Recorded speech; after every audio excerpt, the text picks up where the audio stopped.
Kalau kita memiliki hajat, memiliki doa yang ingin segera dikabulkan, ya jangan kita amalan kita segitu-gitu aja gitu. Walaupun kita ada misalnya ya teman-teman ada melakukan kemaksiatan misalnya, baik yang disengaja maupun yang nggak disengaja, tapi tetaplah laksanakan sholat dan dilebihkan gitu. Lebihkannya itu bukan rokaatnya gimana, maksudnya ditambahin dengan sholat sunnahnya, sholat tahajudnya, sholat duhanya. Dan meskipun keuangan lagi seret-seretnya, diusahakan untuk bersedekah ya, karena dengan bersedekah sedekah itu bisa melampaui bencana gitu. Jadi kalau bencana yang seharusnya ditakdirkan untuk menimpa kita, karena kita bersedekah, jadi bencana itu tidak jadi kena ke kita gitu. Jadi usahakan untuk bersedekah meskipun keadaan keuangan lagi seret-seretnya. Bahkan lagi seret-seretnya itu yang kita usahakan untuk bersedekah. Jadi amalan kita itu jangan segitu-gitu aja, jangan tunggu banyak uang, jangan tunggu punya waktu luang untuk mengerjakan sholat sunnah, tapi luang bener-bener harus dikosongin waktu untuk ngelakuin sholat sunnah. Begitu juga dengan baca Al-Quran. Sesibuk apapun kamu harus mengosongkan waktu kamu untuk membaca Al-Quran gitu, mengaji. Walaupun masih misalnya teman-teman terbata-bata, tetap dibaca aja gitu. Begitu juga teman-teman yang menghafal, walaupun belum hafal-hafal, tetap lanjutkan menghafal, nikmatin prosesnya gitu. Jangan pengen cepet hafal terus gitu, tapi nikmatin aja dalam proses menghafal itu. Jadi insya Allah kalau kita paksain ibadah kita, maka insya Allah Allah juga bakal segera untuk mengabulkan doanya kita. Begitu teman-teman. Tapi kita pandai-pandai juga berbenah diri gitu ya. Jangan kalau doa kita belum dikabulkan tapi kita terus berprasangka buruk sama Allah. Enggak, jangan seperti itu. Tapi bisa jadi mungkin doanya kamu itu tidak baik untuk kamu gitu. Jadi Allah tunda untuk mengabulkan doanya kamu. Jadi tetap kita harus berusaha untuk menaikkan amalan-amalan kita ya teman-teman. Seperti misalnya di dalam kemacetan, paksain diri untuk lidah ini berzikir pada Allah gitu ya, memuji nama Allah, selalu seperti itu. Jadi insya Allah kalau kita terus seperti itu, amalan kita terus bertambah gitu. Kita terus jadi semakin dekat sama Allah, hati kita semakin damai, semakin tentram, jauh daripada kegelisahan ya, kekhawatiran dalam memenuhi kebutuhan hidup gitu. Jadi semuanya itu kita berjalan dalam hidup ini jadi semakin tenang. Dan insya Allah pergerakan kita dalam menjalani kehidupan ini jadi terlihat lebih bijaksana gitu. Kenapa? Karena kita nggak gelisah gitu, karena kita sudah paham bahwa hidup kita itu udah Allah atur dengan sedemikian rupa. Ini bahas tentang jodoh lagi. Coba di skip dulu bahas tentang jodoh. Kayak gimana caranya kita buat ngontrol diri biar nggak emosian? Ya itu tadi, kita itu harus lebih mendekatkan diri sama Allah ya. Banyakin dengar ceramah untuk mengevaluasi diri kita, karena dari ceramah-ceramah itu secara nggak langsung kena dengan kehidupan kita gitu. Kena dengan kepribadian kita yang mungkin kita gampang marah, gampang tersinggung.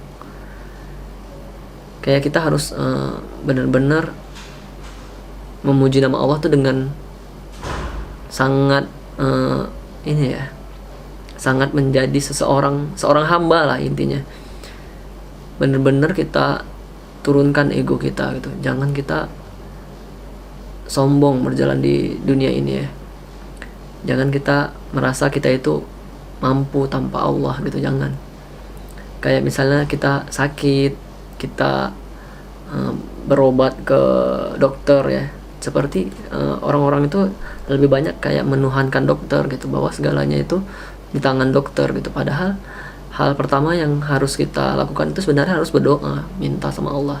Karena dokter pun kalau menyembuhkan kita, dia hanya mengucapkan ya, semoga lekas sembuh kan. Tidak ada yang kata-kata kamu pasti sembuh, enggak, hanya semoga lekas sembuh gitu. Jadi dokter juga nggak bisa berbuat, nggak memiliki kuasa yang luar biasa gitu.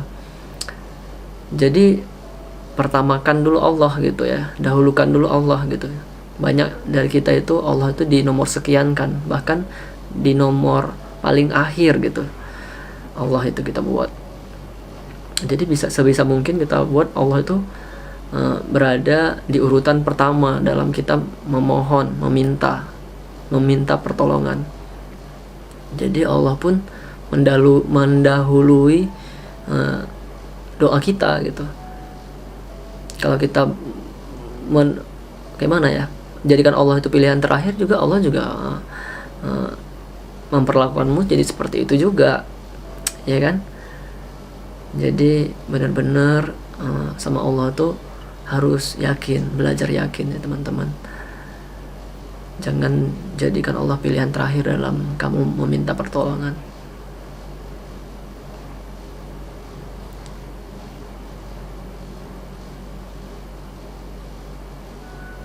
Bang, bagaimana cara kita remaja untuk tidak gampang goyah dalam istiqomah? Ya itu seperti yang sering saya katakan, banyakin dengerin ceramah gitu, banyakin belajar ilmu agama.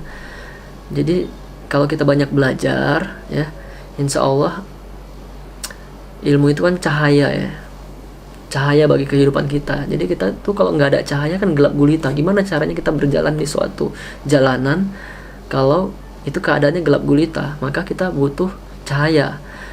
Nah itu kita butuh ilmu untuk menjalani kehidupan ini.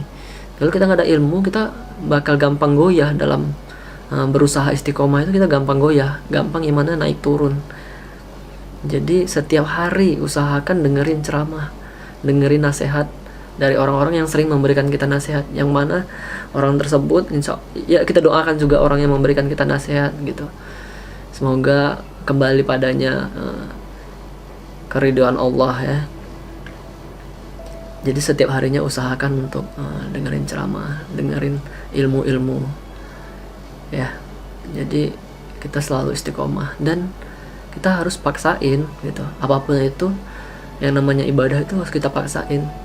Walaupun kita sedang berada dalam kegiatan, misalnya kamu nggak sengaja melakukan kemaksiatan dan kamu menyesalinya, ya tetap kamu harus paksakan untuk sholat, beribadah gitu ya. Bagi teman-teman yang mungkin masih bolong-bolong untuk melaksanakan ibadah sholatnya, ya mudah-mudahan kamu harus tetap memaksakan ya untuk tetap sholat gitu, walaupun kamu mungkin merasa nggak pantas untuk melakukan ibadah karena kamu sedang melakukan kemaksiatan. Tapi percayalah bahwasanya ketika kamu merasa nggak pantas untuk melakukan ibadah sholat karena kamu sedang melakukan kemaksiatan, itu hanyalah bisikan-bisikan setan yang mana dia ingin kamu untuk tidak beribadah gitu. Padahal manusia memang tempatnya berbuat dosa ya, selalu berbuat dosa, itulah manusia.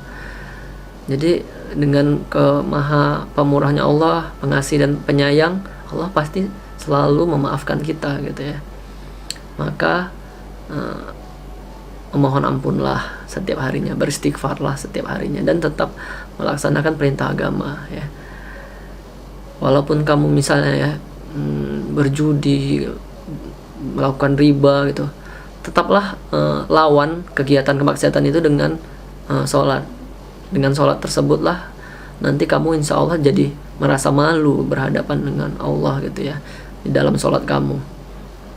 Jadi kamunya tidak melakukan kemaksiatan itu lagi, insya Allah. Maka jangan pernah tinggalkan ibadahmu karena kamu misalnya sedang melakukan kemaksiatan.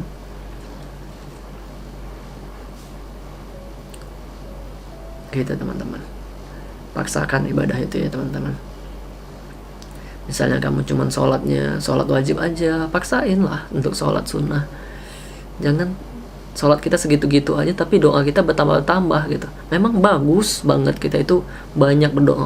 Allah senang gitu sama hambanya yang banyak berdoa, yang meminta ini meminta itu. Jangan pernah malu gitu untuk meminta ini meminta itu sama Allah, karena bentuk dari tingginya keimanan kita, yaitu adalah banyaknya kita meminta sama Allah, banyaknya kita serakahnya kita dalam meminta sama Allah. Memang kita harus serakah meminta sama Allah gitu. Bentuk dari percayanya kita sama Allah gitu, bahwasanya Allah mampu untuk mengabulkan doa-doa kita. Jadi jangan pernah merasa malu dalam meminta sama Allah gitu.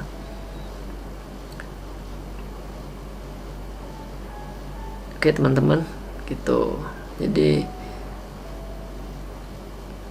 susah buat buang rasa malas.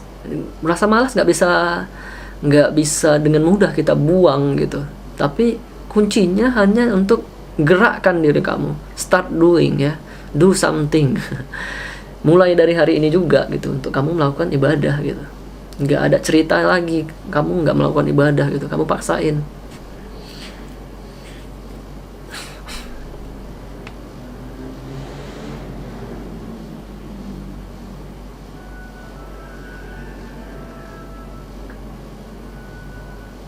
Mau nanya, kalau misalnya ada orang yang mau nge-share kebaikan, terus ada yang ngomong Allah sok pintar tuh gimana? Ya anggaplah itu sebagai suatu ujian ya.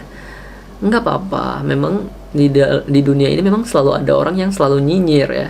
Dari zaman Nabi kita juga, Nabi Muhammad SAW juga selalu dinyinyirin, bukan hanya dinyinyirin tapi dilempar batu, lempar kotoran lagi.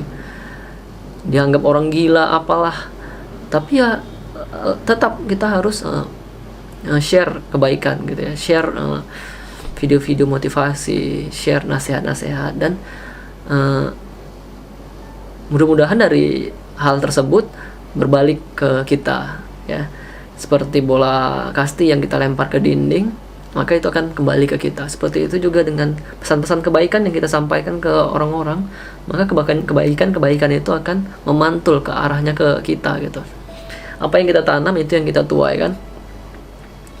Jadi jangan kamu patah semangat dalam menyampaikan kebaikan, takut dengan omongan-omongan manusia, takut dinyinyirin. Nggak usah takut gitu lah. Orang lain aja memamerkan lekuk tubuh itu dia nggak ada malunya, yang membuat video-video pembodohan juga nggak ada malunya ya, demi viral, demi apalah. Nah kita demi untuk menyampaikan kebaikan, dimana kita diperintahkan untuk beramar ma'ruf nahi munkar, karena kita juga nggak, masa kitanya ini kalah dengan hal-hal yang berbau negatif ya kan. Jadi janganlah gitu. Dan apa yang kita kerjakan itu usahakan memang niatnya tuh ikhlas karena perintah dari Allah gitu. Jangan kita karena ingin ini, ingin itu gitu, jangan. Ingin mendapatkan keridhaan Allah lah intinya gitu. Dan ingin kita menjadi pribadi yang lebih baik lagi dari sebelumnya.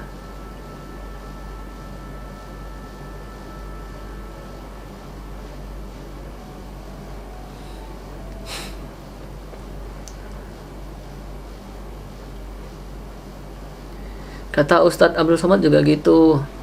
Nggak ada orang yang bebas dari perkataan orang lain. Iya, nggak ada orang yang orang yang melakukan kejahatan, orang yang melakukan hal-hal yang buruk ya, pasti ada yang perkataan orang lain yang membencinya gitu. Dan orang yang menyampaikan hal-hal kebaikan, ada juga ya orang yang membencinya. Mana yang kamu pilih? Orang yang menyampaikan sesuatu yang buruk dibenci Allah, tapi orang yang menyampaikan sesuatu yang baik dicintai Allah gitu. Kamu pilih mana?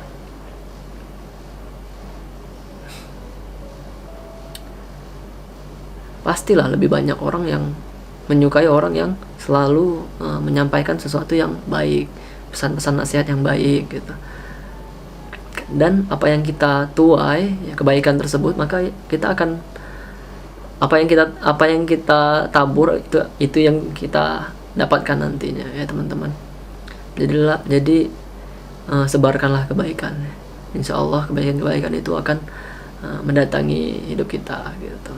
Siapa sih yang nggak senang orang yang kayaknya zaman sekarang nggak tahu ya, emang masih ada yang nyinyir gitu ya dengan orang yang menyampaikan pesan-pesan nasihat gitu? Kayaknya enggak lah. Kayaknya pasti orang seneng lah.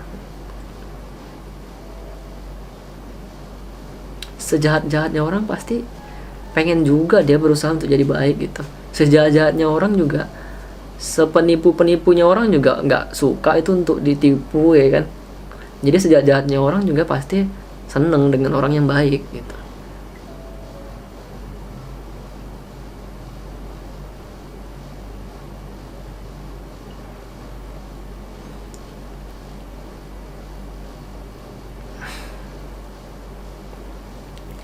Semana lagi ya, orang yang selalu berselingkuh lah misalnya, pasti dia nanti kelak juga nggak mau dia diselingkuhi gitu, ya kan. Begitu juga orang jahat nggak mau dijahatin, penipu nggak mau ditipu gitu. Maka tetap sebarkan kebaikan untuk orang-orang lain di sekitar kita. Tetap berusaha untuk memperbaiki diri, memohon ampun sama Allah dengan setiap apa yang kita kerjakan, kesalahan-kesalahan yang kita kerjakan. Tetap mencari keridhaan Allah selalu.